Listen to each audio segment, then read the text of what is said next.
Well, g'day guys. In this week's Tackle Chat, we talk about choosing the right strength poundage line for the particular reel that you have.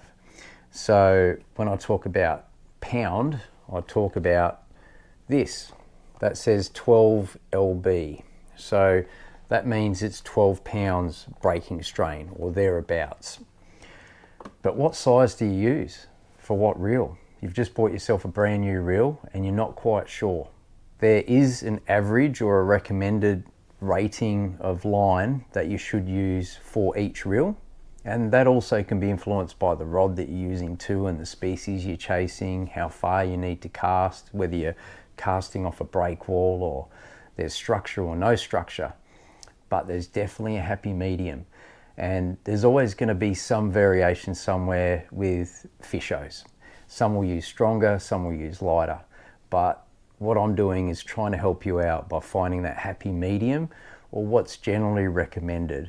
What I've done is I've pulled out most of my reels that I do own, and they vary from a 1000 all the way through to a 14,000. So I'm going to go through those reels and give you an example. Now firstly, let's start off with the 1000. Now this is a Shimano Miraval reel, a 1000 size, so it's very, very small, and it's generally targeted at finesse or the lighter end of fishing. So on this one I have fluorocarbon line, but that's the style of fishing I do, especially when I'm chasing brim. If we have a look at what kind of braid you'd use on there as far as strength goes, I would definitely recommend something on the lighter end of the scale, because it is really a finesse reel. It's meant for the light stuff, and that's okay. You're not going to be chasing big mangrove jacks generally on this kind of reel. So on a 1000, my recommendation is around about 2 to 6 pound braid.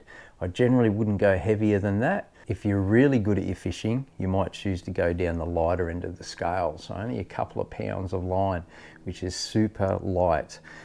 If we have a look at the 2.5, the 2,500s are really common reel, and generally when people just get into fishing, they'll pick up a 2,500. Now, my recommendation for poundage is anywhere between about 8 and 12 pound. You don't want to go much heavier than that. You don't need to. Just remember, it all comes down to spool capacity. They have smaller spools generally. So if you go too heavy, you'll get less line on there. And it's always a good thing to have as much line on the spool as you can, in most cases anyway. Now, let's take a look at the 3000. If you have a 3000 size reel, what are you going to go for? I'd go anywhere from about 10 pound up to about 15 pound. There's no need to go heavier than that. That should do the job. It's only slightly bigger than the 2.5. And generally, there's not a lot of difference. If we take a look at the 4000, now this has got a little bit more drag pressure on it, and it's definitely meant for the slightly bigger fish. Now I've caught meter threadies on this, jewfish, even mangrove jack. The poundage range that I would recommend for a 4000 is anywhere between about 15 to 20 pound line. You'll get plenty of line on there, and that should be enough to take on big fish. Now we're going to get to some of the heavier gear. I'm stepping it up to the 6000 reel. Now this 6000 has seen its paces and seen some really, really big fish on there.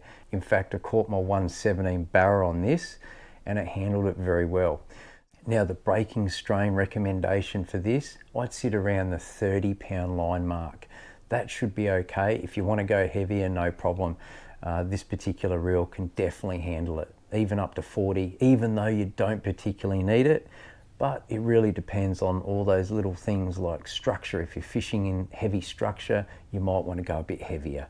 If you want to cast further, well, you might stick to the lighter end of the scale, being around about 30 pound. The next reel I've got is a Saragossa 8000. Now that is definitely a beast. It can handle a lot of big fish on there. Now the poundage that I recommend for this is anywhere between 40 to 50 pound line. That will handle it quite well. Now I've used this reel chasing big land-based monsters right up to your reefs up north, and I'll tell you what, it does the job. So anywhere in that range will definitely work for you. Now if you want something really substantial, I've got it right here. Now this is about as tough as you'll get for the particular price point on this reel, and I definitely recommend the Saragosa 14,000 if you're looking for those substantial beasts. Now the line poundage I recommend for this is anywhere between about 60 and 80 pound line, and I guarantee that'll be able to handle a lot of good fish. Now just to put another reel in the mix, this is one of my favorites. This is a Shimano Corrado HG Baitcaster. It's a 200. So it's not the biggest of the range, but it certainly does the job. And I love throwing weedless lures around pontoons and in mangroves and whatnot, chasing mangrove jacks, even small barramundi. The size recommendation of braid that I'd use for something like this, anywhere between the 15 and up to 20 pound mark. You don't want to go much heavier than that. So that's the 200 done and dusted. Now we're going to go for the slightly bigger reel. This here is very popular for your bigger barra. This is a Corrado HG, the 300 model. So it's got a bigger spool on it. It's definitely a tougher reel, and it's very popular for chasing big barra up north or even impoundment barra. The line that I've got on this is 40 pound. So I think anything between that 40 and even 50 pound mark is definitely not asking too much for this particular kind of reel. You might even move towards that 50 pound mark if you know there's big impoundment barra there, because in some cases you need every little bit of it. Well, there you go, a quick video which hopefully helps you choosing your braid for the particular size reel that you have.